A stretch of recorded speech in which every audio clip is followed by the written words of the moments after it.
तर कधी तुम्ही अमूल बटरवाली बिर्याणी खाल्ली आहे? माझा अंदाज आहे नसेलच खाल्ली.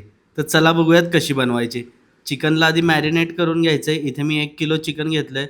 त्याला मीठ, हळद, बेडगी मिरची पावडर, आलं लसूण हिरवी मिरचीची पेस्ट, बिर्याणी मसाला आणि दही लावून छान मॅरिनेट करून ठेवायचं आहे. तुम्ही लिंबू पण ॲड करू शकता. 2 तासांनी तांदूळ स्वच्छ धुवून भिजवून ठेवायचा आहे. नंतर एका भांड्यात तेल घ्यायचं आहे. त्यामध्ये शहाजिरं आणि असा स्लाइस केलेला कांदा छान गोल्डन ब्राऊन तळून घ्यायचा आहे. थोडे टोमॅटो ॲड करायचे आहेत. मॅरिनेट केलेलं चिकन आणि चिकन छान त्या कांदा टोमॅटोसोबत परतून घ्यायचं आहे.